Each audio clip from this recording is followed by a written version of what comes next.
Okay, we want to provide a little more opportunity for folks here at the dais who might want to comment on what they've heard or kind of your involvement with the Watershed Improvement Program. And I'm going to shamelessly throw a softball to Supervisor Handel, who was good at challenging the rest of us, and say to him, so what's Tuolumne County doing about it? How are you contributing? Well, before I answer that question, I will answer that question. I come from the private sector, you know, and in my world, there's only two things that happen: results and excuses. And I've been sitting around here since I've been a supervisor, and most of the time I hear excuses about why we aren't getting it done. I like the energy I see in this room. I like to see what's happening. What we're doing is we joined with the U.S. Forest Service and we signed this Master Stewardship Agreement. We did that in, I would say, in record time. We basically put it together, we signed it. We've already got our first projects all lined up. I'm challenging the team to get a program and put everything in place to get it going. We've taken everything that they didn't already have moving forward on the books that was, quote, NEPA ready, and we put that into a program to try and get it started quickly, and we're out seeking funding for that right now. And I believe in life, if you operate in a series where we wait till the next shoe drops before we pick up the next task, you're going to constantly be behind the game. So I've challenged the team to pick up the pace, start putting the next set of programs together, figure out what we need to get them moving and get it going. We've got to get this program. We've only got a 10-year agreement because that's the only thing the law allows them to do. I really think we need to have 30-year agreements renewable every 10 years in order we can attract the private investment. That's going to take some time to get through the legislature, but we're working all those things. I just came from Washington this morning, and we talked about that everywhere we went. We talked about forest health with every congressman's office, every senator's office, every agency's office we were in. And we talked about it with BLM, we talked about it with the Forest Service, and we get agreement, but we've got to, like I said before, got to roll up our sleeves. We always have to inform the public. We always have to do those things and try and get them on our side.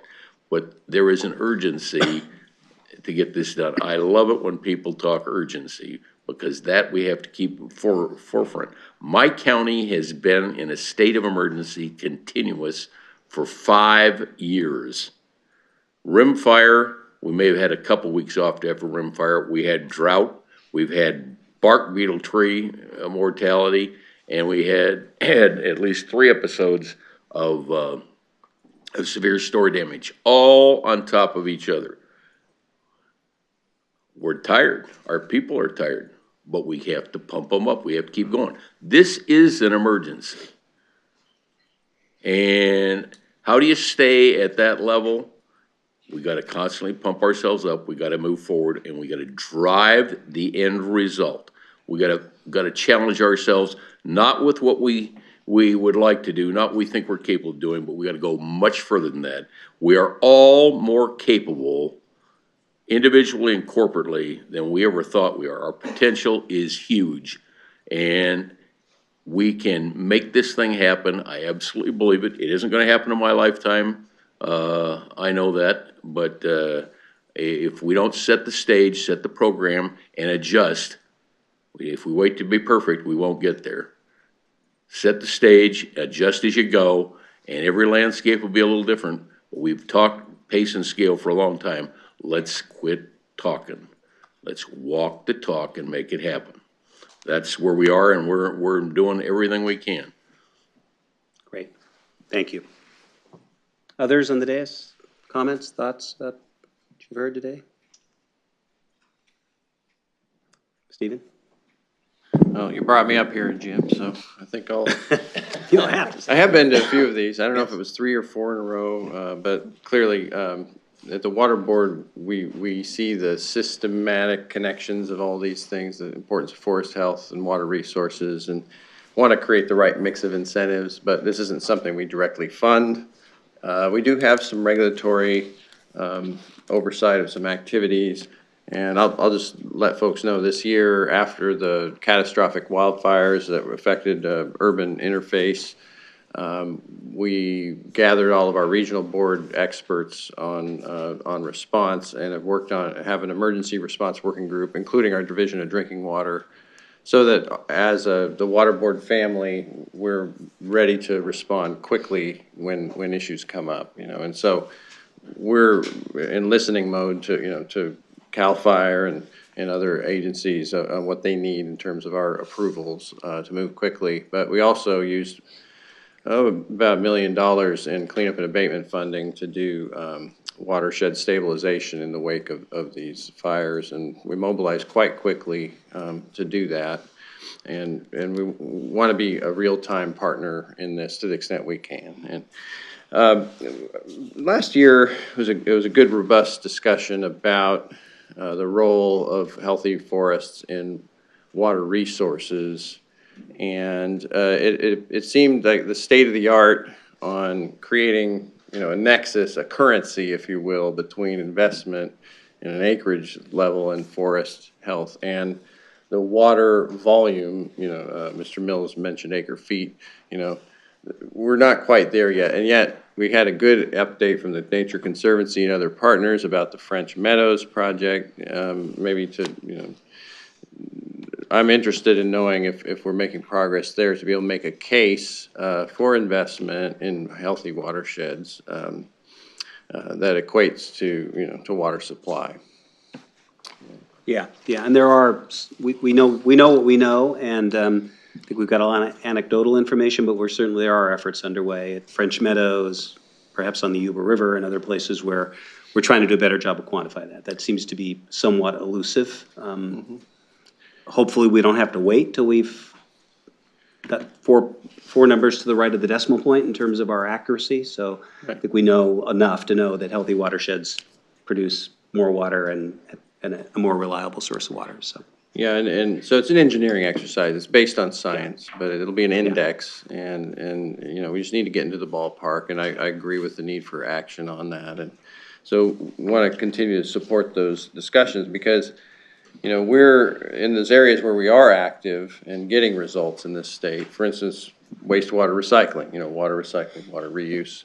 We've moved $2 billion.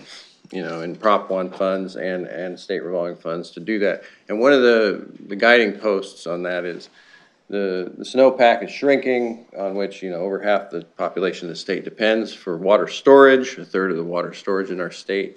We need to diversify to be less dependent on imported water in coastal communities, for instance. And so that guiding light of the changes in the Sierra Nevada actually, provide a platform for significant activity through our work and our partners' work. And so, that's one example.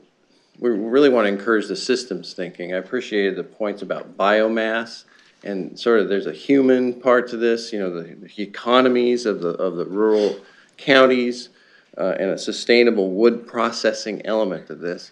And I'll tell you, I'm inspired, and I think it's great news about the greenhouse gas reduction fund really being brought to working lands such as forests. That's a huge step forward. I'm curious from Ashley and Ken's perspective for the $200 million in this year, and then the applications that you'll receive. Does that break down into, a certain expected pie, a breakdown of investments into prescribed burns versus harvesting efforts and wood processing and, that sort of thing? What is your vision on how that breaks down in terms of, the expenditures? So in a nutshell, it's the full suite of those. We didn't really, there's some guidelines in the application documents, but it is the fund this year in the budget, it earmarks for fire prevention, so it can be right down doing community fuel breaks and public education efforts, all the way up to broad landscape level watershed kinds of projects. Again, doing thinning, reforestation, other activities to, again, ultimately increase carbon sequestration, reduce the volatility of the forest to these stand replacing fires. Right. So it's really all the above. And, as a civil engineer, I was saw some recent research on biochar, as a possible wood product, and its utility in restoring healthy soils. That as an additive, it's really being recommended as a specification in urban stormwater, swale, green infrastructure as an additive. And because it creates more porosity, places where fungus grow, which pull up and retain water, and reduce contaminants. And so I bring this example as a whole systems approach that we should look at our forests. I mean, I'm not talking about trucking biochar, hundreds of miles from remote lands to Los Angeles necessarily, but understanding that water retention, substituting the snowpack function is within the Sierra Nevada landscape can be enhanced through, it's almost like fast forwarding the comment, let the trees just decay, there's an ecological benefit. Can we fast forward that decay through biochar, through wood processing to create water retention functionality and healthy soils in the forests? And is that part of Absolutely. The vision scope for, now that can be greenhouse gas reduction fund, but certainly I would be right at the table arguing that there's a strong case for investment from the ratepayers on water bills throughout the state to help pay for that as well. Okay, great. Thank you, Stephen. Comments down here? Just a couple of quick comments. I agree that we need more biomass for a variety of reasons, and that's one thing I think we should be working harder to try to implement. I also agree with a couple of comments in terms of let's not let perfect get in the way of good. We're never going to come up with perfection, and too often, if we search for that, we're going to waste a lot of time if we have good ideas. I would also say we need to be bolder. We need to be collaborative, and if I was going to use a historical analogy, I'd use the Marshall Plan, because we need a Marshall Plan for our forests. We need it now, and it has to be a bold plan. And we've got to spend money now, because if we don't spend money now, we're going to spend a lot more later. And that, to me, is one of the biggest challenges in terms of going before the decision makers and telling them that we have to invest a lot of money now, because if we don't, we are going to reap the adverse effects of more catastrophic fires down the road. Great, thank you, Terry. Okay, never let it be said that we don't listen to the public. So anybody else in the public got anything more to say? And then we'll come back to you, Don, for comments.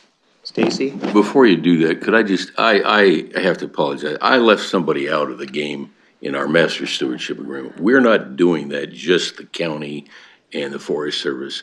The Yosemite Stanislaus Solutions Group, which isn't technically a legal entity, but it's a consortium, a brotherhood, if you will, of cross spectrum of the stakeholders is involved, and we are directly involving the Tuolumne River Trust, and I neglected to say that, and I think that's really an important piece of the equation in terms of making this thing happen. Yeah, it's one of the really great collaboratives that are going on in the Sierra, so thank you for doing that. And they're all good partners, by the way, all of them.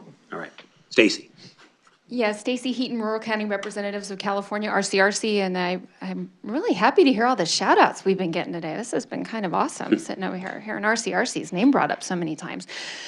The overarching thing that I've gleaned from today is that we all have great ideas, and so many great things have been said today, but it's really going to take all of these things. And I think once we get the forest carbon plan out that we've all been working really hard on for the last couple of years, hopefully we can get a better idea of how to make all these things, prescribed burns and mechanical thinning and biomass and wood products, and trying to find a market for that, and getting a forest carbon inventory and all these things, getting them all done so that they can all work together to get the forest management piece completed. It's really going to take all of those things, not just to focus on one or two. And that's why getting everyone together in a room like this is so important. It's why the work of the Sierra Nevada Conservancy has been so important. I know that we've looked to Jim Branham as a voice of bringing everyone together like this so that we can tie all these things together. I think we're right here, but we got to be right here. And I think we can get there. This is a great time, with this being the last year of Governor Brown's term, with the new administration coming in next year. But I think this is the year that we really do need to try to get there with everybody. And I'm glad we can keep this dialogue going, but we need to get there. So I just want to make that comment. Thank you, Stacy. Okay, Alan. Jim, just to follow up on that, everyone, I think there's kind of an obvious absence of the forester and the timber restoration contractor here at these meetings. And I mean, they're the operational side of this. And maybe it's more policy and funding development at this point in time, but at some point in time, we definitely need them more at the table. Okay, help us.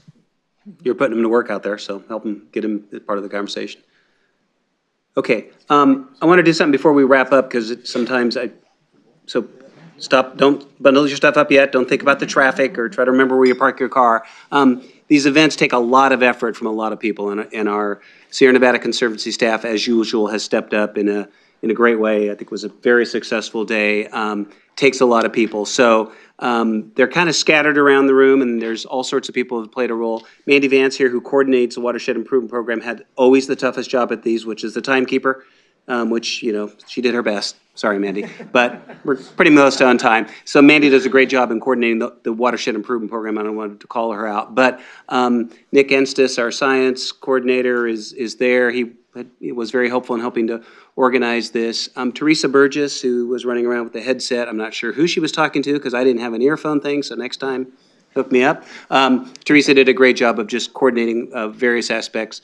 Our communications team, and I see Brittany left the room, Brittany Kovich, our communication director, just does a fantastic job. And one of the reasons I kept pushing social media, because I was getting looks from the back of the room from Belinda, who I think has also left the room, our social media coordinator. I started to say diva, but I don't think I can say that. Coordinator, in terms of the incredible work they do. Ali Sambucetti in the back of the room did a lot of the graphics.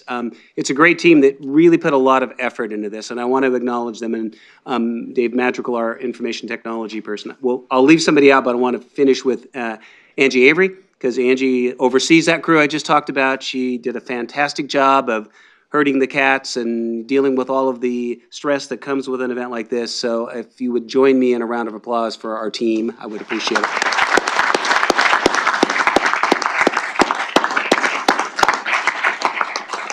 And I want to thank our board members. They usually get to sit up here. This is the one board meeting where you get to be a part of the audience. But again, the commitment that our board members make to being here, to being a part of this, all of those quarterly meetings are all around the Sierra. Thank you for that effort. So I think here's the good news. I think we know what we need to do. And a couple of years ago, we couldn't have said that, I think. You know, we don't have everybody on the same page. We've got tremendous agreement on what we need to do. We have a clear understanding of the consequences of not doing it. We know what the future holds. So let's use this momentum and this opportunity to really take advantage of that. And we accept the chief's challenge to continue to try to bring folks together and think about how we can be more strategic and more coordinated as we address this to get work done on the ground. So it is a time, I think, to be positive. We know it's a huge task, but this is really our moment, I think. I think that the attention has turned to these issues, and we have that opportunity. And the governor's comments in the State of the State is huge in terms of drawing that kind of interest and attention. So we need to go forth and make it happen. So I really appreciate all of the speakers, all of you on the dais, all of you for attending. I'll make one last shameless plug. On the bottom of the agenda are all of our handles for social media. We talked a lot about communication, so help us. We're very active out there on Facebook and Twitter and Instagram and YouTube. So follow us, friend us, whatever the heck you do on some of those things, but be a part of the messenger. You know, get the message out there, because we can really begin to affect some of those decision makers that we've talked about needing to be affected. So we really appreciate your being here, and carry forth the message with us would be fantastic. So with that, you have any final comments, or would you like to send us home? I'd just like to echo what Jim said and thank everybody for your participation. And we have a big challenge ahead of us, but I think together we can meet that challenge. So thank you, everyone, for attending today.